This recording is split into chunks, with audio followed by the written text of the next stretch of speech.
মা গর্ভে সন্তান ধারণ করে দিনকে দিন বলে নাই, রাতকে রাত বলে নাই। ওই মা পেটে সন্তান নিয়া চাহিদা মতো মুখে খাবার দেয় নাই, চাহিদা মতো একটা কাজ করতে পারে নাই। হে যুবক, শুধুই কি সেটা না, একটা সন্তানকে গর্ভে ধারণ করে মা ঠিক মতো আরাম করতে পারে নাই। অনেক সময় মায়ের খাবারের রুচি হয় নাই। শুধু তাই নয় রে বাজান, 7 মাস 8 মাস যখন পার হয়ে যায়, আপনারা লক্ষ্য করে দেখবেন অনেক মায়ের পাও ফুলে যায়, হাত ফুলে যায়, মুখ ফুলে যায়। ঠিক না বেঠিক? বাচ্চা যখন মায়ের পেটে আস্তে আস্তে বড় হয়, 7-8 মাস যখন পার হয়, তখন দেখবেন মায়ের পেটটা আস্তে আস্তে বড় হয় এবং অনেক সময় হাত পায়ে পানি এসে যায়, মুখটা ফুলে যায়। তখন অনেক মায়ের বডি ফিটনেস নষ্ট হয়ে যায়। আছে না নাই? আমাদের মতো সন্তানগুলোকে, এই কথা বলো কেন, আমাদের মতো সন্তানগুলোকে দুনিয়ার আলো বাতাস দেখাতে যাইয়া এমন মা আছে, হাত ফুলে যায়, পাও ফুলে যায়, ঠিক মতো খাবার খাইতে পারে না, সারাটা রাত বিছানার মধ্যে পাখির মতো ছটফট ছটফট করে গো। ডান করোটে গেলে সন্তান না জানি ব্যথা পায়, মা বাম করোটের মধ্যে যায়, বাম করোটে গেলে জাদুর না জানি কষ্ট হয়ে যায়। ওই মা দেখবেন বিছানাটা ছাইরা সঙ্গে সঙ্গে বিছানার মধ্যে বসে যায়। স্বামী ডাক দিয়া কই, স্ত্রী তুমি ঘুমাও না কেন? কই পেটের সন্তান না জানি কষ্ট হয়ে যায়, এই জন্য না হয় একটু কষ্ট করলাম। সারাটা রাত না ঘুমাইয়া কাটাইয়া দিল। এইরকম ভাবে দিনের পর দিন, রাতের পর রাত বাচ্চা গর্ভে ধারণ করে অনেক মা ঠিক মতো খায় না, ঠিক মতো ঘুমায় না। এইরকম ভাবে যাইতে যাইতে যাইতে গো 10 মাস 10 দিন যখন পার হইয়া যায়, মা দুঃখিনীর যখন প্রসব ব্যথা শুরু হইয়া যায়। এ যুবক বন্ধু শুনো আমার বাবাজিরা, প্রসব ব্যথা সম্পর্কে মদিনার কামলিওয়ালা নবী বলেছেন, প্রসব ব্যথা এমন একটা ব্যথা, গর্ভধারণ করে বাচ্চা যখন দুনিয়াতে আসবে, ওই মুহূর্তে বাচ্চা ডেলিভারি হওয়ার সময় মায়ের যে একটা ব্যথা সৃষ্টি হয়, ওই ব্যথাটা এমন একটা ব্যথা, দয়াল নবী বলেছেন পৃথিবীটা কিয়ামত হলে যেই রকম মনে হয়, সন্তান প্রসবের সময় মাদের কাছে ঠিক এই রকম মনে হয় যেন পৃথিবীটা কিয়ামত হইয়া যাইতেছে। জোরে জোরে কন্যা আল্লাহু আকবার। যুবক ভাইয়ার আমার বাবাজিরা, যেই মা নরমাল ডেলিভারির মাধ্যমে বাচ্চা প্রসব করে, কোনো ইনজেকশন ছাড়া, অ্যানেস্থেসিয়া ছাড়া, ওই মারা বুঝতে পারে প্রসব ব্যথা কত প্রকার ও কি কি। ঠিক না ঠিক? কিন্তু কষ্ট লাগে ওই জায়গায়। আমাদের দেশে বর্তমানে অনেক মা আছেন যারা প্রসব ব্যথা এখন ফিল করে না। ব্যথা যখন উঠে, ব্যথা উঠার আগেই তো ডাক্তারের কাছে চলে যায়। ঠিক না ঠিক? ব্যথা উঠার আগেই ডাক্তারের কাছে গেলে ডাক্তার সাহেব আল্ট্রাসাউন্ড কইরা রেজাল্ট দিছে, কয় বাচ্চা উল্টা, বাচ্চা শুকনায় পড়ে গেছে, কয় 24 ঘন্টার মধ্যে সিজার না করলে রোগী বাঁচানো সম্ভব না। আছে না নাই? একটা মানুষ এই কথাটা যখন শুনে, তখন কি মানুষের জ্ঞান মস্তিষ্ক ঠিক থাকে? টাকা না থাকলে হাওলাত কইরা হইল টাকাই না, রোগীর চিকিৎসা করে, সিজার করায়। কথা কোন ঠিক না বেঠিক? তা আপনারা কি মনে করেন সিজার করলে কি ভালো? আমার মার গর্ভ থেকে আমরা 6টা ভাই বোনের জন্ম হয়েছে। আমরা যখন জন্মগ্রহণ করেছি, আমার তো মোটামুটি 42 চলতেছে বয়স, আমার ছোট ভাইয়েরও 40 ওভার হয়েছে, সবার ছোট যেটা। তাহলে 40 বছর আগেও তো এমন আল্ট্রাসাউন্ডের ব্যবস্থা ছিল না। ঠিক না ঠিক? ছিল। তাহলে আমার মার গর্ভ থেকেও আমরা 6টা ভাই বোন বের হয়েছি। কই আমার মার তো কোনো সিজারের প্রয়োজন হয় নাই, আমার আম্মুর তো সিজার লাগে নাই, বরঞ্চ আমরা 6টা ভাই বোন দুনিয়ার আলো বাতাস দেখে আমরা সুস্থ শরীরভাবে যেমন চলতেছি, আমার আম্মা জান এখনো দুনিয়াতে আছেন, আলহামদুলিল্লাহ, এখনো 5 ওয়াক্ত নামাজ সুন্দরভাবে পড়তে পারেন। বাবাজিরা আমার, গুসা করবেন না, রাগ করবেন না। আমাদের দেশের মধ্যে চিকিৎসা সেবার নামে এখন কিছু কসাইখানা খোলা হয়েছে, ঠিক না বেঠিক? চিকিৎসা সেবার নামে কিছু কসাইখানা খোলা হয়েছে।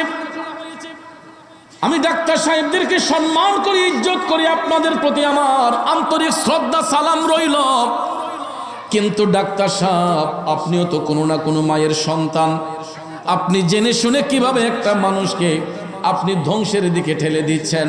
একটু চেষ্টা করেই যদি দেখতেন নর্মাল ডেলিভারির মাধ্যমে বাচ্চাটা প্রসব করা যায় কিনা। সিজার করেন, যদি বেশি ইমার্জেন্সি হয়, যদি বেশি ইমার্জেন্সি হয় যে আর কখন কুল হচ্ছেই না, তখন আপনি না পারতে সিজারটা যান, আপনারা ইউরোপ যান, আমেরিকা যান, বা আপনাদের কোনো আত্মীয় স্বজন যদি ইউরোপ আমেরিকায় থাকে, দেখবেন তারা উন্নত রাষ্ট্র এমনি হয় নাই। ওরা যে উন্নত রাষ্ট্র বলে এমনিতে হয় নাই, এরা আমাদের মতো কসাই নয়। যদি শুধু তাদের ঈমান থাকতো, এরা আমাদের আগে জান্নাতে যাইত। ইহুদি খ্রিস্টানদের যদি ঈমান থাকতো, এরা আমাদের আগে জান্নাতে যেত। কেন? এদের ডিসিপ্লিন আছে, এদের মধ্যে নিয়মতান্ত্রিক জিনিস আছে। এরা সাধারণত একটা পিঁপড়াও ইচ্ছে করে মারে না। আমরা তো কুকুর দেখলে বাড়ি মারি, ওরা কুকুরটা পর্যন্ত মারে না। কথা কোন ঠিক না ঠিক? আর এটা তো মানুষ, পৃথিবীর শ্রেষ্ঠ জাতি। ইউরোপ আমেরিকাতে আমাদের আত্মীয় স্বজন যারাই আছে, আমার আপন ভাইও আছে, জিজ্ঞেস করলাম, ওরা সিজারে বিশ্বাসী না। ওখানকার ডাক্তার সাহেবরা একটা রুগী গেলে 5-10 জন ডাক্তার সাহেব বসে একটা বোর্ড করে, তার আগে সিদ্ধান্ত নেয় কি করা যায়, রুগীটাকে কিভাবে নর্মাল ডেলিভারির মাধ্যমে বাচ্চাটাকে ভূমিষ্ঠ করা যায়, খালাসি করা যায়, এই চিন্তা ভাবনা করে। খুব নচেত তারা না পাইরা তখন তারা সিজারে আসক্ত হয়। কিন্তু আমাদের দেশের মধ্যে শতকরা 95% রুগী গেলেই কই শুকনাথ পড়ে গেছে, বাচ্চা শুকনাথ, বাচ্চা উল্টা। 24 ঘন্টায় সিজার না করলে বাচ্চা বাঁচানো সম্ভব হবে না। কথা কোন ঠিক না ঠিক?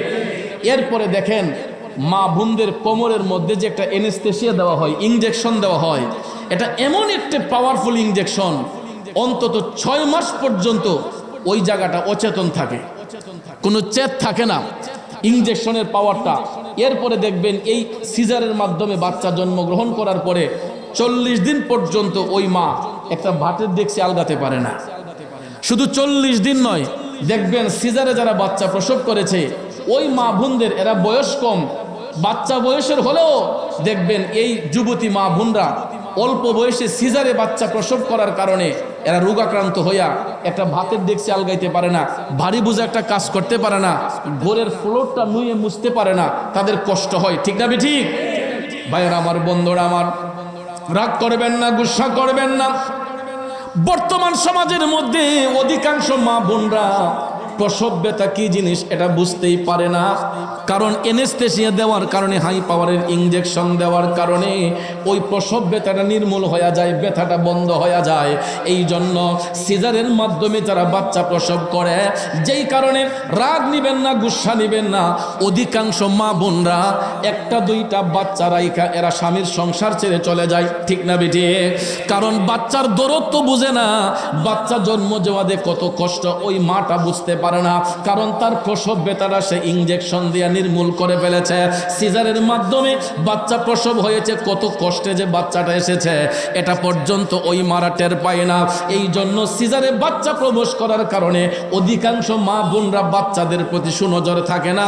1-2টা বাচ্চা রেখে দেখবেন স্বামীর সাথে ঝগড়া করে অন্যত্র চলে যায়, আসে না নাই? কিন্তু সঠিকভাবে যদি কোনো মা প্রসব ব্যথাটা ফিল করতো গো, আমার রাসূল বলেছেন পৃথিবীটা কিয়ামত হলে যেই রকম মনে হয়, সন্তান যখন নরমাল ডেলিভারির মাধ্যমে মায়ের লজ্জাস্থান দিয়া দুনিয়াতে আগমন করে, ওই মায়ের কাছে তখন মনে হয় যেন পৃথিবীটা কিয়ামত হয়ে যাচ্ছে। এই কারণে কবি বলেছেন, ওরে মায়েরও প্রসবের কালে আরে বুক ভাইসা যায় নয়ন জলে রে, ও সন্তানের লইয়া কোলে ভুলে প্রসব যন্ত্রণা, দুঃখের দরদি আমার জনম দুঃখী মা, গর্ভধারিণী মা, জনম দুঃখিনী মা, দুঃখের দরদি আমার জনম দুঃখী মা। ঠিক না বেটে বন্ধু? কেন আমরা মাকে ইজ্জত করব না? কেন আমরা মাকে সম্মান করব না? প্রসব ব্যথার সময় মার কাছে মনে হয়েছে যেন পৃথিবীটা কিয়ামত হইয়া যায়। এরপরে শুধু তাই নয়, অনেক সময় সন্তানকে দুনিয়ার আলো বাতাস দেখাতে যাইয়া অনেক মায়ের মৃত্যু হইয়া যায়। ঠিক না বেটে? মৃত্যুর সাথে পাঞ্জা লড়ে মা সন্তানকে দুনিয়ার আলো বাতাস দেখাতে যাইয়া। এরপরে আমরা দুনিয়াতে আসার সময় মার কলিজার মধ্যে যেই দুইটা আঘাত করি গো, এই আঘাতগুলা এত কষ্টকর আঘাত, মায়ের কাছে মনে হয় পৃথিবীটা কিয়ামত হইয়া যাইতেছে। এত কষ্ট দেওয়ার পরেও বাচ্চাটা যখন দুনিয়ার মধ্যে ভূমিষ্ঠ হয়, তখন দেখবেন সর্বপ্রথম দাইমা অথবা নার্স ওই বাচ্চাটাকে শুকনা টাওয়াল দিয়া পেছাইয়া আগে কিন্তু মার কোলে আইনা দেয়। অন্য কাউকে দেখাবার আগে নার্স এবং দাইমা বাচ্চারে আগে মার কাছে নিয়ে কয়, এই যে আপনার সোনামণি, এই যে আপনার বাচ্চা। ভাইয়ার আমার, বন্ধুর আমার, কিন্তু সিজারে বাচ্চা প্রসব করলে তো অনেক মারা ওই মুহূর্তে বাচ্চার মুখটাও দেখতে পারে না। কথা কোন ঠিক না বেঠিক? সে অজ্ঞান হয়ে থাকে, সেন্স হারা হয়ে থাকে। আর নর্মাল ডেলিভারির মাধ্যমে যদিও কষ্টের সহিত বাচ্চাটা দুনিয়াতে ভূমিষ্ঠ হয়, হওয়ার সাথে সাথেই আল্লাহ রাব্বুল আলামিন আবার মা বোনদেরকে ধৈর্য ধরার শক্তিও দিয়েছেন। ঠিক না বেঠিক? এই ব্যথা নির্মূলের শক্তি আল্লাহ দিয়েছেন। এই জন্য ভাইয়ার আমার, বন্ধুরা আমার, আল্লাহ রাব্বুল আলামিন তো মায়ের লজ্জাস্থান দিয়েছেনই, বাচ্চা দুনিয়াতে আসবে। কথা কোন ঠিক না বেঠিক? ওই বাচ্চার হায়াত রিজিকের ফয়সালা করবেন কে? জোরে কোন করবেন কে? বন্ধুরা আমার, বাবাজিরা, এই জন্য আমরা চেষ্টা করব আমাদের মা বোনদেরকে এইরকম পরামর্শ দেব যাতে না পাইরা সিজার যাতে যতটুকু না করা যায়, নর্মাল ডেলিভারির মাধ্যমে একটু কষ্টের সহিত যদি ওই মাটা বাচ্চাটাকে প্রসব করায়, তাইলে বাজান আমার, বন্ধুরা আমার, ওই মা বাচ্চার প্রতি দরদ থাকবে। বাচ্চা জন্ম দেওয়া যে কত কষ্ট একজন মা বুঝতে পারবে। এই জন্য বাজান রে, দেখবেন আমরা সন্তানগুলা যখন চোখের আড়াল হয়ে যায় মার কাছ থেকে যখন অন্যত্র যাই, দেখবেন যেই মা কোলে পিঠে করে বাচ্চাটাকে মানুষ করেছে, ওই মাটা দেখবেন পাগলিনীর মতো হয়ে যায়। ঠিক না বেঠিক? অন্যের মার কথা কি বলবো? আমিও যখন মাহফিলে যাই, কোথাও যাই, আমি দেখি রাত 12টা 1টা হলে বা আকাশে যখন বিদ্যুৎ চমকায়, যখন ঝড় তুফানের আশঙ্কা হয়, আমার আম্মা ঠাস করে আমার মোবাইলে ফোন মারে, অফুত কই আসো, আকাশ দি ভালো না, মেঘাচ্ছন্ন, পুত্রে রাস্তাঘাট থাকলে তাড়াতাড়ি একটা দোকানের পাশে যাও, একটা ঘরের ভিতর যাও। কারণ চিন্তা করে মা যে আমার ছেলেরা যদি বাহিরে থাকে, ঝড় তুফানের কবলে পইরা দুর্ঘটনা তো ঘটতে পারে। কথা কোন ঠিক না ঠিক? এই জন্য ভাইয়ের আমার, একজন মা তার জাদু যদি মার চোখের আড়ালে থাকে, মার চোখের আড়াল থেকে অন্যত্র থাকে, ওই মাটা পাগলিনীর মতো হয়ে যায়। শুধু আমার মা নয়, সমাজের প্রত্যেকটা সন্তানের মা। তাইলে আমাদের মা যদি আমাদের জন্য এত পরিশ্রম করে, এত কষ্ট করে, এত ত্যাগ স্বীকার করে, আমরা মার সঙ্গে সদ্ব্যবহার করব না দুর্ব্যবহার করব?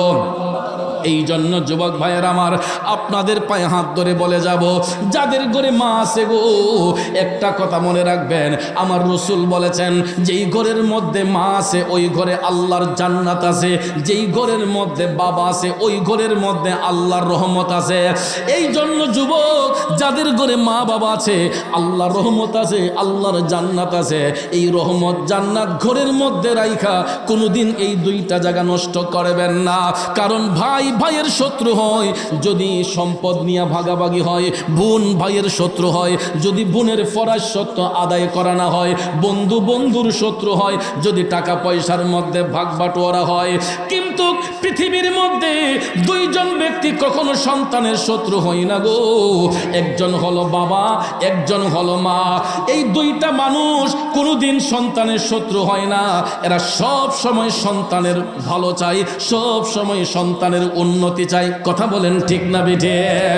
এই জন্য কবি বলেছেন, ওরে পৃথিবীতে মায়ের মতো আপন কেউ হবে না, তোমরা কোনো দিনও মা বাবার মনেতে কষ্ট দিও না, তোমরা কোনো দিনও মা বাবার দিলেতে আঘাত দিও না। যুবক বন্ধুরা আমার, বাবাজি না গো, সন্তান আমি দুনিয়াতে আসার সঙ্গে সঙ্গে যখন কান্নাকাটি করেছি, পৃথিবীর কোনো দোকানের খাবার, পৃথিবীর কোনো লিকুইড খাবার আমার আপনার মুখের মধ্যে দেওয়া হয় নাই। ওই বাচ্চাটা দুনিয়াতে আসার সাথে সাথে গো আল্লাহ রাব্বুল আলামিন মা দক্ষিণের দুইটা স্তন খুলে দিয়েছেন। ওই সন্তান যখন মায়ের বুকের দুধ পান করেছে, মায়ের স্তনের মধ্যে মুখটা লাগানোর সাথে সাথে বাচ্চার কান্নাটা বন্ধ হয়ে গেছে। কথা বলেন ঠিক কিনা? 2 বছর পান করালেন মায়ের বুকের দুধ, কোলে বুকে নিয়ে আমায় দিলেন কত সুখ। 2 বছর পান করালেন মায়ের বুকের দুধ, কোলে বুকে নিয়ে আমায় দিলেন কত সুখ। কিভাবে সেই মাকে ছেলে মন্দ কথা বলে, মা কেন এত দামি জানে না সকলে, মা কেন এত দামি জানে না সকলে, বলুন মা কেন কলে জানতো যদি পড়তো দেখে কোরআন হাদিস খোলে।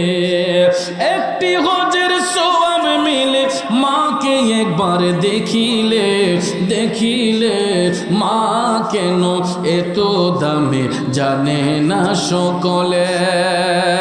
এ নবীর প্রেমিকেরা, আল্লাহর হাবিব সাল্লাল্লাহু আলাইহি ওয়াসাল্লামের একজন সাহাবী আমার নবীর কাছে আসলেন। আয়েশা বলতেছেন, নবী গো, আমার মা আমার নিকট আগমন করেছেন। ইয়া রাসূলুল্লাহ, আমি কি এই মুহূর্তে আমার মার সঙ্গে সৎ ব্যবহার করব না দুর্ব্যবহার করব? সুবহানাল্লাহ কোন।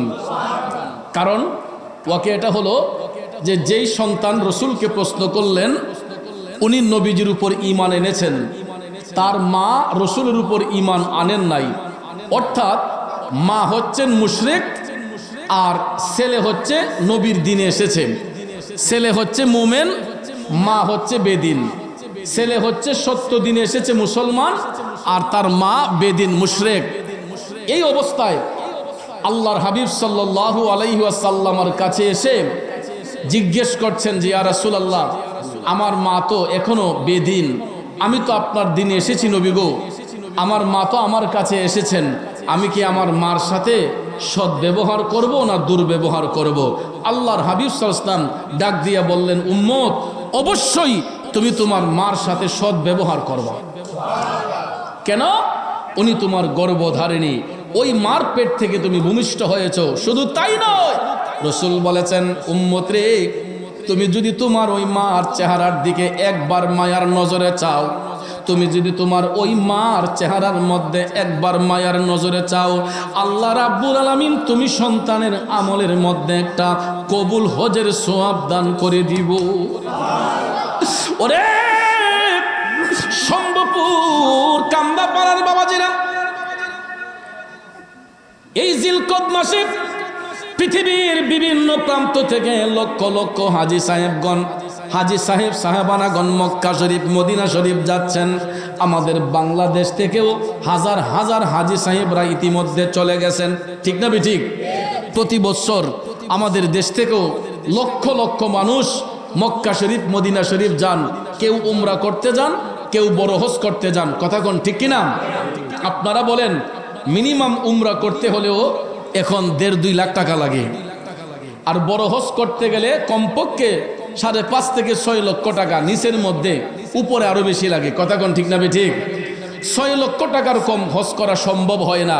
আপনারা বলেন, আপনি 6 কোটি টাকা দিয়েও যদি হজ কইরা আসেন, আরাম আয়েশ কইরা আসেন, আজ পর্যন্ত পৃথিবীর কোনো হাজী সাহেব সাহেবানাগণ হজের কোনো গ্যারান্টি দিতে পারবেন যে আমার হজটা কবুল হইছে? লক্ষ লক্ষ টাকা খরচ করে মক্কা শরীফ মদিনা শরীফ জিয়ারত করে হাজী সাহেব সাহেবানাগণ গ্যারান্টি দিতে পারে না যে আমার হজ কবুল হয়েছে বা আমার হজ কবুল, এই গ্যারান্টি কেউ দিতে পারবে? কিন্তু আমার নবী দিতে পেরেছেন, আমার রাসূল গ্যারান্টি দিয়েছেন। ওই সাহাবীকে নবী ডাক দিয়ে বললেন, উম্মত, তুমি যদি তোমার মার চেহারার দিকে একবার মায়ার নজরে চাও, মহব্বতের নজরে চাও, আল্লাহ রাব্বুল আলামিন তুমি সন্তানের আমলের মধ্যে একটা আকবরী হজের সওয়াব দান করে দিব। মনের খুশিতে সাহাবী ডাক দিয়া বললেন, নবী গো, ইয়া রাসূলুল্লাহ, আমি যদি আমার মায়ের চেহারার দিকে দৈনিক 10 বার মায়ের নজরে চাই, আমার রাসূল বলেছেন উম্মত, তাইলে আল্লাহ রাব্বুল আলামিন তোমার আমলে 10টা কবুল হজের সওয়াব দিবে। সাহাবী মনের খুশিতে ডাক দিয়ে বললেন, নবী গো, আমি যদি আমার মার চেহারার দিকে দৈনিক 100 বার মায়ার নজরে চাই, আল্লাহর হাবিব মুস্কি হাসি দিয়ে বললেন, তাইলে 100টা কবুল হজের সওয়াব। সাহাবী আবার বললেন, নবী গো, আমি যদি এর চাইতো বেশি তাকাই, তখন দয়াল নবী বললেন, এ উম্মত, তুমি যত হাজার বার, যত কোটি বার তোমার মার চেহারার দিকে মায়ার নজরে চাইবা, আমার আল্লাহ তত হাজার কবুল হজের সওয়াব তুমি সন্তানের আমলের মধ্যে লিখে দিব। এই জন্য কবি বলছেন, আরে মা ডাকটি কত মধুর জানে যে সবাই, মায়ের একটু আদরেতে কি যে শান্তি পাই রে, কি যে শান্তি পাই। কবুল হজের সওয়াব হয়, কবুল হজের সওয়াব হয় দেখলে মায়ের চেহারায়, মায়ের কদমের নিচে জান্নাত দিলেন খোদায়। আমার মায়ের মতো আপনজন, মায়ের মতো আপনজন ত্রিভুবনে নাই, মায়ের কদমের নিচে জান্নাত দিলেন খোদায়, মায়ের কদমের নিচে জান্নাত দিলেন খোদায়। মানুষ রূপে সৃষ্টি করলো দয়াল খোদায়, কত কষ্ট করলো মায়ের তার সীমানা নাই রে, তার সীমানা নাই। গায়ের চামড়া দিয়ে দেব মায়ের, চামড়া দিয়ে দেব মায়ের পাপুষ বানাই, মায়ের কদমের নিচে জান্নাত দিলেন খোদায়, মায়ের কদমের নিচে জান্নাত দিলেন খোদায়। কষ্ট হচ্ছে আমার বাবাজিরা, মনোযোগ মনোযোগ। তাইলে দেখেন তো, লক্ষ লক্ষ টাকা খরচ করে মক্কা শরীফ মদিনা শরীফ জিয়ারত কইরা হাজী সাহেবরা হজের কোনো গ্যারান্টি দিতে পারেন না। কিন্তু রাসূল বলেছেন, যদি কেউ একবার তার মার চেহারার দিকে মায়ার নজরে চায়, আল্লাহ রাব্বুল আলামিন ওই সন্তানের আমলে কবুল হজের সওয়াব দান করে। তাইলে এখন থেকে বলুন, আমরা তো আজকে জানলাম, এরপর থেকে কেউ কি মার সাথে খারাপ ব্যবহার করব? মার দিকে কেউ খারাপ নজরে চাইব? কিন্তু এগুলো আমরা মাহফিলে বলে যাই, কিন্তু ঘরে গেলে স্ত্রীর ফার্ম ফাইলই, স্ত্রী যখন ইঞ্জেকশনটা দিয়ে দেয়, তখন দেখবেন কয়, তোমার মারলে আমার পক্ষে খাওয়া সম্ভব না। ঠিক না বে ঠিক? এই কথাটা কইলেই তো ছেলে এখন চিন্তা করে, মা রাখবো না বউ রাখবো। ঠিক না বে ঠিক? যে মার মন খুশি করব না বউয়ের মন খুশি করব, সন্তান টেনশনে পড়ে যায়। আমি পরামর্শ দেব যুবক, আপনার স্ত্রী আপনার মায়ের সঙ্গে থাকতে চায় না, সিদ্ধান্তটা কি হবে? প্রথমে আপনি আপনার স্ত্রীকে বোঝাতে হবে, আপনার সহধর্মিণীকে আপনি বলে দিবেন যে, বোন দেখো, তুমি তো আমার অধীনে এসেছো, আল্লাহ তাআলা তোমাকে কবুল করেছে আমার অর্ধাঙ্গিনী হিসেবে, কিন্তু আমি তো ওই মায়ের গর্ভে 10 মাস 10 দিন ছিলাম।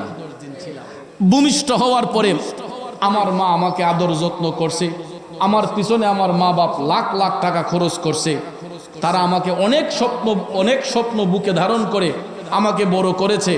এখন তারা অসুস্থ, তারা আমি যদি তাদের দিকে নজর না রাখি, তাহলে আমার মা বাবাকে দেখবে কি?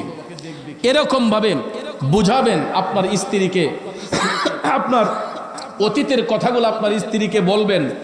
একটা পরিবারে একজন বাবা কত কষ্ট করে 2-3টা সন্তান রে লালন পালন কইরা তাদের পড়াশোনার খরচ যোগাইয়া একটা ফ্যামিলিকে কতটুক সুন্দর করে একজন মা বাবা গুছাইয়া নিছে। এরপরে দেখা যায় হঠাৎ করে ম্যাডাম আইসা ওই ঘরের মধ্যে আইসা দেখা যায় 3x3 সংসার হয়ে গেছে। যেই ভাইগুলা এক ডেগের ভাত খাইছে, এক মায়ের হাতের পাক খাইছে, দেখা যায় ঘরে স্ত্রী আসার সাথে সাথে মার হাতের পাক খাইব দূরের কথা, নিজে পাক করেও মা বাপরে খাওয়ায় না, চুলার 3টা হয়ে যায়। কথা বলেন ঠিক না বেঠিক? তো ওই মুহূর্তে আমাদের যুবকদের করণীয় হচ্ছে আমাদের স্ত্রীগণকে আমরা আগে বুঝাতে হবে, আমাদের অতীতের কথাগুলো তাদেরকে তুলে ধরতে হবে। এরপরেও যদি না বুঝে তখন তাকে চোখের শাসন করবেন, বেতের শাসন নয়, চোখের শাসন করবেন। চোখের শাসনও যদি দেখা যায় সে বিয়াদবি করে, রসুল বলেছেন 3বার তাকে বুঝাইবা, চোখের শাসন করবা। 3বারের পর যদি সে না বুঝে তখন তার বিছানা আলাদা করে দাও। কি করে দাও? তাকে শাস্তি হিসেবে স্বামী কি করবে? স্ত্রীর সঙ্গে বিছানা আলাদা রাখবে, যে তার শিক্ষার জন্য যে আমার স্বামী রাগ করেছে, তার মা বাবার সাথে আমি খারাপ আচরণ করতেছি, আমার স্বামীর মনে কষ্ট হয়েছে, এই জন্য রসুল বলেছেন তোমরা বিছানাটা পৃথক রাখো।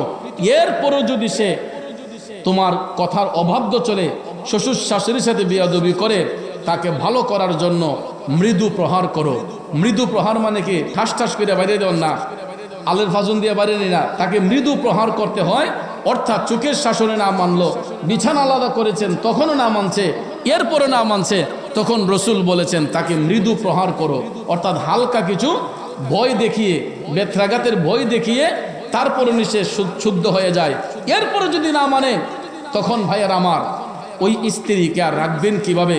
সে যদি আপনার ঘরে অশান্তি সৃষ্টি করে তখন তাকে সুন্দর করে ডিসাইড করে দিলেই আপনার পরিবার সুন্দর হবে। কারণ স্ত্রী চলে গেলে 40 দিন পার করে না অনেক মানুষ, স্ত্রী মারা গেলেও দেখছি 40 দিন পার করে না, ঘর চলে না, আরেকটা লাগে। ঠিক না বেঠিক? কিন্তু ভাইয়ার আমার স্ত্রী একজন চলে গেলে আরেকজন আল্লাহ পাক আপনার জন্য রেখেছে, ওইটা চলে গেলে আরেকটা পাবেন। কিন্তু যুবক রে, গর্ভধারিণী মা যদি দুনিয়া থেকে চলে যায়, ওই মায়ের আসনে অন্য কোনো নারীরে যদি বসান, বলুন তো নিজের মার মতো কি স্বাদ পাওয়া যায়? কথা কোন স্বাদ পাওয়া যায়? ওই মায়ের আপন বোন, আমরা কি হয়? খালাম্মা হয়। মা যদি মারা যায় দেখবেন খালাম্মা আসে বোনকে দেখার জন্য। আসলে কি হবে?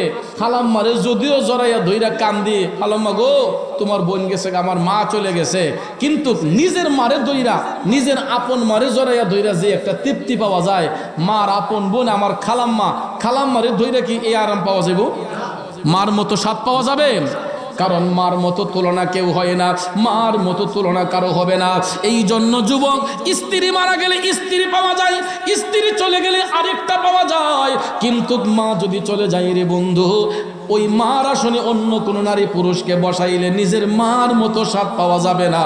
এই জন্য যুবক ভাইদের পায়ে হাত ধরে বলবো, সংসারের যত কিছু হোক না কেন, কোনোদিন মা বাবার সঙ্গে বিয়াদবি করা যাবে না, মা বাবার সঙ্গে চোখ রাঙ্গাইয়া কথা বলা যাবে না, মা বাবার সঙ্গে কোনো খারাপ আচরণ করা যাবে না। কারণ বন্ধুরে, ওই মা বাবা একটা সংসার তিলে তিলে তিলে তিলে গইরা উঠায়। কথা বলেন ঠিক কিনা? কার জন্য করে? আমাদের জন্য করে, সন্তানদের সুখের জন্য করে। ঠিক না ঠিক? মা বাপ যেই সম্পদ অর্জন করে, এগুলা নিয়ে কি কবরে যায়?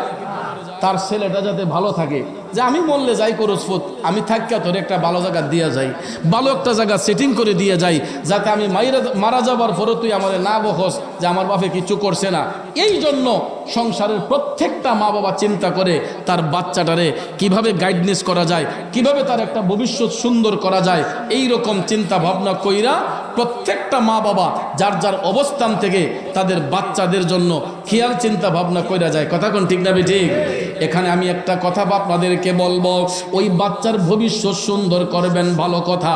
আপনি ঘাম জড়িয়ে করেন, হালাল পথে ইনকাম করেন, হালাল সম্পদ রাইখা যান, কিন্তু বাচ্চার জন্য আপনি হারাম সম্পদ রাইখা যাবেন, সুদের টাকা ঘুষের টাকা রাইখা যাবেন।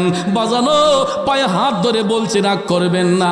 আপনার সন্তানের জন্য সুদের টাকা ঘুষের টাকা দিয়ে ব্যাংক ব্যালেন্স করবেন, বাড়ি করেন, গাড়ি করেন, খোদা কি কসম আপনি মারা যাবার পরে আপনার কবরে অশান্তি যেমন হবে, দুনিয়ার মধ্যে আপনার হারাম সম্পদ অর্জিত করার কারণে আপনার সন্তানগুলো দুনিয়ার মধ্যে সম্পদ নিয়ে মারামারি করবে, আপনার কবরের মধ্যে আযাব হবে। কথা বলেন ঠিক না বেঠে? এই জন্য কবি বলেছেন, মনুরে মরণ কথা করো স্মরণ, স্ত্রী পুত্র কেউ নয় আপন, ধনরত্ন সবিও কারণ মনোরে। ও ভাই তুই মরিলে সঙ্গের সাথী হইবে না একজন সেগেন, কইরে পাগল মন একবার ভাবলে না রে তোর হইব রে মরণ। ও মনুরে হঠাৎ এসে আজরাইলে ফাঁসি দিব তোমার গলে, শেষ করিব অসাদের জীবন মনরে। ও ভাই দম থাকিতে আল্লাহ নবীর নাম করো স্মরণ, সেগেন কইরে পাগল মন একবার ভাবলে না রে তোর হইব রে মরণ। নবীর প্রেমিকেরা, মৃত্যুর ডাক কখন কার কাছে আসে এর নির্দিষ্ট কোনো গ্যারান্টি দেওয়া যাবে না। এই জন্য বাজান দুনিয়া ছেড়ে যাবার আগে অন্তত নিজের ঈমান আমলটাকে শুদ্ধ রাখবেন, নিজের ঈমান আমলটাকে শুদ্ধ রাখতে হবে। কারণ আমি মারা যাবার পরে আমার সন্তান আমার কবরে আপন হবে না, আমি মারা যাবার পরে আমার ধন সম্পদ কবরে যাবে না, আমি মারা যাবার পরে দুনিয়ার কোনো সম্পদ আমার কবরে যাবে না। আমার কবরে শুধু যাবে নেক আমল এবং আমাদের ঈমান। ঠিক না বেঠিক? ঈমান এবং নেক আমল, এই দুইটা জিনিস আমাদের কবরে সম্বল হবে। যদি ঈমানদার হই তাহলে কবরের মধ্যে আরাম হবে, যদি বেঈমান মুনাফিক হই কবরের মধ্যে শাস্তি হবে। এই জন্য আপনাদের পায়ে হাত রেখে বলে যাব যে হারাম সম্পদ অর্জন করার জন্য হারাম পথে কখনো পা বাড়াবো না। প্রয়োজন হলে 3 বেলা না খাইয়া 1 বেলা খাইব, এরপরে যাতে আমাদের খাবারটা হালাল পথে আসে। ঠিক না ঠিক? আপনার ঘরে যখন হালাল রুজি আসবে, আপনার ঘরে যখন হালাল ইনকাম আসবে, তখন দেখবেন ওই খাবারের মধ্যে একটা তৃপ্তি আসে। আপনি দেখেন, রাগ কইরেন না, অনেক বড় লোকের ঘরে গিয়ে কুরমা পোলাও খাইলেও মজা লাগে না। আবার গরিব লোকের ঘরে যারা দিনে আনে দিনে খায়, কষ্ট করে ইনকাম করে, এরার ঘরে দেখবেন শুটকি বাট্টা খাইলে অমৃত লাগে। ঠিক নি বাজান? আমরা আবার কইও যে গরিবের ঘরে খাওয়ানটা মজা। আসলে কেন মজা এটা বুঝতে হবে। কারণ সাধারণ মানুষ যারা, খেটে খাওয়া মানুষ যারা, এদের হাতগুলা দেখবেন লোহার মতো শক্ত হয়ে যায়। এরা সুদের ব্যবসায় যায় না, এরা ঘুষের ব্যবসায় যায় না। সাধারণ মানুষগুলা মাটি কাইটা যেই টাকা ইনকাম করে, দুধের মধ্যে ভেজাল থাকে, তাদের পয়সাতে ভেজাল নাই। রিক্সা চালাইয়া যারা দিনমজুর করে, রিক্সা চালিয়ে যারা রিজিকের তাল্লাশ করে, দেখবেন এদের হাতগুলা লোহার মতো শক্ত হয়ে যায়। সারাদিন পরিশ্রম করে যেই টাকা ইনকাম করে এটা হালাল পথে এসেছে। কথা কোন ঠিক না বেঠিক? কাউরে জুলুম করে আনে নাই, কারো পকেটে হাত দিয়ে আনে নাই, কারণ সে পরিশ্রম করেছে। তার গাড়ির প্যাসেঞ্জার যারা হয়েছে খুশি হইয়া অনেক সময় দেখবেন 12-10 টাকার জায়গাতে অনেকে 20 টাকা দেয়, যে বাবা আপনি কষ্ট করছেন, নেন 20 টাকা বাড়াই দিলাম। আছেন এরকম? দেখবেন ওই লোকের যে একটা মনের একটা অভিব্যক্তি দেখবেন। একটা মানুষ যখন পরিশ্রম করে, একজন রিক্সাওয়ালা ভাই, সিএনজি চালক ভাই পরিশ্রম করে যখন টাকা ইনকাম করে, ভাড়া যদি 400 টাকা হয়, আপনি গিয়া যদি ওনারে 20 টাকা বাড়াই দেন, যে নেন ভাই আপনি 20 টাকা বাড়াই দিলাম, দেখবেন ওই ব্যক্তি অন্তর থেকে আপনার জন্য একটা দোয়া দিবে। কথা বলেন ঠিক না ঠিক? অন্তর থেকে দোয়া দিবে, অন্তর থেকে আপনার জন্য সে আল্লাহর কাছে প্রার্থনা করবে যে যাক, মানুষের একটা মানবতা আছে, ওই লোকটার বিবেক আছে। কথা বলেন ঠিক না ঠিক? আবার রিক্সা চালক, সিএনজি চালক ভাইরাও আপনারা আবার অত খুশি হয়ে যান কেনা, আপনারারও কিছু দোষ আছে। অনেক সময় দেখা যায় 200 টাকার ভাড়া, একটা মানুষ বিপদে পড়ছে, আপনি 500 টাকা চেয়ে গেছেন। অনেক সময় দেখা যায় 150 টাকার ভাড়া, আপনি 300 টাকা চেয়ে এলিছেন। এটার দ্বারাতে কিন্তু একজন মানুষের প্রতি জুলুম করা হয়। হ্যাঁ, আপনি বলতে পারেন যে ভাই আজকে তো বৃষ্টির দিন, আমার ভাড়া 20 টাকা, কিন্তু বৃষ্টির দিন ভাই আমার একটু কষ্ট হইব, আমার আরো 10 টাকা বাড়াইয়ে দিন, 20 টাকা বাড়াইয়ে দিন।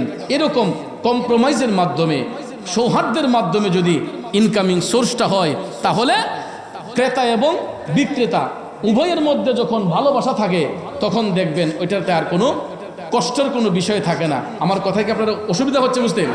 তাই আমি যেই কথাটা বোঝাতে যাচ্ছি বাজান, হালাল পথে ইনকাম করবেন, 3 বেলা না খায়া দরকার হয় 1 বেলা খাবো, এরপরে যাতে আমার খাবারটা যাতে হালাল পথে আসে, তাইলে দেখবেন সংসার সুন্দর হবে, পরিবারে শান্তি আসবে, বাচ্চাগুলোর মধ্যে মানবতাবোধ সৃষ্টি হবে। আর হারামের মধ্যে আরাম নাই তো বাজান, কথা কোন ঠিক না? হারামের মধ্যে কোনো আরাম আছে? আপনি হারাম খাইতেছেন, দেখবেন আপনার ছেলে একটা নেশাখোর হয়ে গেছে, ফেন্সিখোর হয়ে গেছে। আপনি সুদের ব্যবসা করতেছেন, ঘুষের ব্যবসা করতেছেন, দেখবেন আপনার ছেলে একটা প্রতিবন্ধী হয়ে গেছে। এরকম আছে না? এই জন্য একভাবে না একভাবে আল্লাহ রাব্বুল আলামিন আমাদেরকে ক্ষতির দিকে ধাবিত করে দেয় যদি আমরা হারাম পথে চলাফেরা করি। এই জন্য বাজান পায়ে হাত ধরে বলে যাব, 3 বেলা না খাইয়া প্রয়োজন হলে 1 বেলা খাবো, এরপরে যাতে আমাদের রিজিকটা হালাল পথে আসে। হালাল পথে রিজিকের তাল্লাশ কইরা দুনিয়া ছেড়ে চলে যাবার পরেও দেখবেন দুনিয়ার মানুষগুলা ওই ব্যক্তির জন্য আফসোস করবে, দুনিয়ার মানুষগুলা ওই ব্যক্তির জন্য আফসোস করবে। এই জন্য আমি এবার বড় কামদার বাবাজিদেরকে বলবো, মা বাবা যাদের ঘরের মধ্যে আছে কোনোদিন ওই মা বাবাকে প্রেসার হিট করবেন না। অনেক সময় দেখবেন টাকার জন্য বাবারে প্রেসার দেয়, মারে প্রেসার দেয়। ওই মা বাবার ইনকামিং সোর্স বুঝতে হবে। তো অনেক সন্তানগুলা না বুঝা, বাবার এবিলিটি নাই, কয় আমার উন্ডা কিল্লা না দিলে রাস্তা ফইরা মরে যাবো, রেলের তলে ফইরা মরে যাবো, আছে না নাই? যুবক ছেলে, তুমি তো একটা বার বোঝা উচিত ছিল তোমার বাবা কতটুকু পরিশ্রম করে ইনকাম করে। তোমার বাবা বিদেশি, তোমার আব্বা মিডল ইস্টে থাকে, তোমার বাবা লন্ডন আমেরিকায় থাকে, কিন্তু লন্ডন আমেরিকা গেলে কি টাকার গাছ? সৌদি আরব গেলে কি টাকার গাছ? এটা টাকার মেশিন নয়। ওই টাকাগুলো ইনকাম করতে গিয়া একজন বাবা, একজন মা, তার যে কতটুক পরিশ্রম হয়, কতটুক শরীরের ঘাম জড়াতে হয়, যারা ইনকাম করে তারাই বুঝতে পারে। অনেক সময় দেখবেন বাচ্চার মন রাখতে গিয়া অনেক বাপে কয়, যাক আমার ফুতরে হুন্ডাটা কিনে দেলাই, নাইলে হেরে সামালন যেত না। মা কয়, তোমার ফুতরে আইফোন না দিলে হে বলে গাড়ি তুলে ফিরে মরে যাবো। দেখেন বাবার ইনকামিং সোর্স কম, এরপরে একটা আইফোন কিনতে গেলে বর্তমানে 1.5 লাখ 2 লাখ টাকা লাগে, ঠিক না? ঠিক। নর্মাল সেট কিনলেও, আইফোন কিনলেও 1 লক্ষ টাকা, 1,20,000 টাকা লাগে। কিন্তু দেখেন তো, চিন্তা করে এরে বেচলো আপনার 5 পয়সার দাম হইতো না, কথা কোন ঠিক না? ঠিক। এই একটা আইফোনের দাম 1,20,000, 1,50,000 লক্ষ টাকা। কিছু কিছু ছেলে দেখা যায় রাস্তা দিয়ে হাঁটে, তার কাছে আইফোন। আরে বাবারে, জিগাইলে আপনি কি করেন? আমি স্টুডেন্ট, 1 টাকা ইনকাম নাই, তার পকেটের মধ্যে iPhone X20 ultra, X25 ultra, কথা কোন আছে না? তাহলে আপনার ইনকামিং সোর্স নাই, আপনি আপনার বাবার দিকে লক্ষ্য করতে হবে, আপনার বাবার ইনকামের দিকে আপনাকে নজর রাখতে হবে। কিন্তু আপনি তো মনে করতেছেন আমি তো আইফোন চালাই, আমি তো এই S20 আলট্রা চালাই, আমি এরকম ভার্সনের মোবাইল ব্যবহার করি, এটা ছাড়া করি না। কিন্তু আপনি যত কিছু করেন না কেন, আপনার বাবা ওই জিনিসটা আপনাকে দিতে গিয়ে কতটুক পরিশ্রম হয়েছে, কতটুক শরীরের ঘাম ঝরেছে, এই জিনিসটা আপনি ফিল করতে হবে। আর যদি না করেন, একদিন আপনি যখন বাবা হবেন তখন এটা হারে হারে বুঝবেন, ঠিক না? ঠিক। যেই দিন আপনি বাবা হবেন এই দিন হারে হারে বুঝবেন। ভাইয়ের আমার, বন্ধুরা আমার, আমরাও এক সময় এটা বুঝতাম না। যখন স্টুডেন্ট ছিলাম, যেমনি চেমনি চলছি, তখন আব্বা কইতো, আম্মা কইতো, হুতরে একদিন বুঝবে যেদিন সংসারের ভার তোমার কান্দে পড়বো। তখন দেখছি যে আসলে হোটেল যখন নিজে চালায়, সংসার যখন নিজে চালায়, তখন দেখা যায় সব চাহিদা চলে গেছে বাচ্চাদের দিকে। নিজে একটা কাপড় কিনতে গেলেও মানে আমার কাছে লাগে যে না, আমার বাচ্চাটার আগে দিয়ে দিই, কথা কোন ঠিক না? ঠিক। একটা কাপড় বানাইতে গেলেও বাচ্চার কথা মনে হয়ে যায়, পরিবারের কথা মনে হয়ে যায়। কারণ আমি তখন ঘরের কর্তা, অভিভাবক। আমার উসিলায় 3টা 4টা মানুষের রিজিকের ব্যবস্থা হয়। এই জন্য ভাইয়ার আমার, যারা উপার্জন করে, যারা ইনকাম করে, এরা দেখবেন বেহুদা খরচে যায় না। আর যারা ইনকাম না, এরা দেখবেন মানে মাগনা পাইলে তো এরা দেখবেন যেমনি হিসাবে খরচ শুরু করে দেয়, কথা কোন ঠিক না? ঠিক। এই জন্য আমি যুবকদেরকে বলবো, আপনাদের যাদের ঘরের মধ্যে মা বাবা আছে, মা বাবার সঙ্গে সদ আচরণ করবেন। তাদেরকে প্রেশার হিট করা যাবে না, ধমক দিয়ে কথা বলা যাবে না, তাদের সঙ্গে খারাপ আচরণ করা যাবে না। কারণ একজন বাবা বাচ্চার ভবিষ্যৎ সুন্দরের জন্য দিনকে দিন বলে নাই, রাতকে রাত বলে নাই, মাথার গাম পায়ে ফেলে অক্লান্ত পরিশ্রম করে সংসারের হাল ধরেছে। কথা বলেন ঠিক না ঠিক? এই জন্য যুবক ভাইয়েরা আমার, আপনাদেরকে অনুরোধ করে বলবো, আল্লাহর হাবিব সাল্লাল্লাহু আলাইহি ওয়াসাল্লাম বলেছেন, তোমরা কোনোদিন ওই মা বাবার সঙ্গে ধমকের সুরে তোমরা কথা না বইলা, বরঞ্চ তাদের সঙ্গে সৌহার্দ্যপূর্ণ আচরণ করো। আল্লাহ রাব্বুল আলামিন সূরা বনী ইসরাঈলের মধ্যে বলেছেন, ওয়াকফিদ লাহুমা জানাহায যুল্লি মিনার রাহমা, তোমরা উভয় হাত বের করে দিয়া মা বাবার সেবার মধ্যে মশগুল হইয়া যাও, মা বাবার সেবার মধ্যে দাবিত হইয়া যাও। চুপ রাঙ্গাইয়া কখনো মা বাবার সঙ্গে কথা বলবা না, নম্রতার বাহু বের করে দিয়া।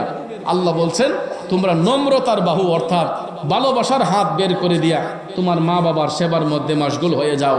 অনেক সময় দেখবেন আমাদের মা বাবারা গর্ভবতী হয়ে যায়, প্যারালাইসিস বা বার্ধক্যের কারণে। অনেক সময় দেখবেন বয়স যদি বাইরে যায়, স্মৃতিশক্তি যখন কমে যায়, অনেক বাবা দেখবেন বিছানায় পেশাব করে দেয়, অনেক মা দেখবেন বিছানায় প্রস্রাব করে দেয়। আছে না এরকম? গর্ভবতী হয়ে গেলে এই বৃদ্ধ মানুষগুলা শিশুদের মতো হয়ে যায়। অনেক সময় বিছানায় প্রস্রাব করে, পায়খানা করে। আমরা দেখবেন নাকের মাঝে কাপড় ধরি, এরপরে অনেকে মা বাপের যত্ন করতে চায় না। সন্তান মা বাবার সেবা করবে, পেশাবের গন্ধে কাছেই যায় না। ছেলের বউ ওই মাগ্য, এই দুর্গন্ধ আমার দ্বারা সম্ভব না, আমি পরিষ্কার করতে না, টাকা দিয়ে তখন লোক রাখে মা বাবার সেবার জন্য। আছেন এরকম? কিন্তু নো, আল্লাহ বলছেন, ওয়াকফিদ লাহুমা জানাহায যুল্লি মিনার রাহমা, তোমরা উভয় হাত বের করে দিয়া ভালোবাসার মাধ্যমে, সৌহার্দ্যের মাধ্যমে তোমরা তোমাদের মা বাবার সেবা করো। কেন? তুমি যখন ছোট্টবেলায় প্রস্রাব করেছো, পায়খানা করেছো, বিছানা ভরাইয়া ফেলছো, তুমি বিছানা ভরাইয়া ফেলছো, অন্য মানুষ ঘরে এসে বলছে তোমার ছেলে পেশাব করছে, দুর্গন্ধ, পায়খানা করছে, দুর্গন্ধ, পরিষ্কার করো। মা কিন্তু নাকে এয়ার ফ্রেশনার লাগাই নাই, রুমের মধ্যে কোনো পারফিউম দেয় নাই, নাকের মধ্যে কোনো এয়ার ফ্রেশনার সুগন্ধি লাগাই নাই। লাগাইছে? যুবক ভাইয়ের আমার, সন্তান আমি বিছানায় প্রস্রাব করেছি, সন্তান আমি পায়খানা করেছি, ঘরের মধ্যে বিছানার মধ্যে আমি জিনিসপত্র সব উলট পালট করে রেখেছি। মাশাআল্লাহ, নারে তাকবীর, নারে রিসালাত, আহলে সুন্নাত ওয়াল জামাত। আল্লামা ফরিদী সাহেবের আগমন, ফরিদী সাহেবের আগমন, আমরা সকলে বলি মারহাবা। সারা বাংলাদেশে আল্লামা ফরিদী সাহেবের যেই গণজোয়ার যেই দিকে যায় সেই দিকেই শোনা যায় শুধু ফরিদী হুজুরের আলোচনা, ফরিদী হুজুরের ওয়াজ। কিন্তু অনেকেই সরাসরি দেখতে পায়, অনেকে আফসোস করে। আজকে আপনারা ভাগ্যবান, আমার সহযোদ্ধা, আমার ভাই আল্লামা মুফতি জহুরুল ইসলাম ফরিদী সাহেব আমাদের মধ্যে সে উপস্থিত হয়েছেন। অত্যন্ত নিরহংকার, নম্র, ভদ্র একজন মানুষ এবং সাচ্চা একজন আলেম। আমার চোখে দেখার দৃষ্টিতে একজন ভালো মনের মানুষ আল্লামা মুফতি জহুরুল ইসলাম ফরিদী সাহেব। আল্লাহ পাক যেন ওনার হায়াত ইলমের দরজাত বুলন্দ করে। সকলে আমিন কন। একটু দুরূদ শরীফ পড়ুন। আল্লাহুম্মা সাল্লি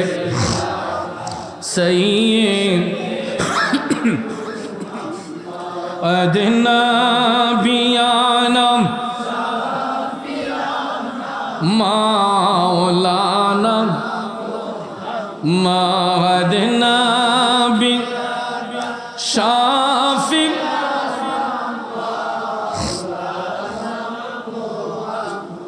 যাক ভাইয়ের আমার, আল্লাহ পাক রব্বুল আলামিনের দরবারে অশেষ শুকরিয়া যে আল্লাহ তাআলা আজকে আমাদেরকে এই বৃষ্টি থেকে উদ্ধার করেছেন। কারণ প্রতিদিন আকাশের অবস্থা এতটা ভালো থাকে না।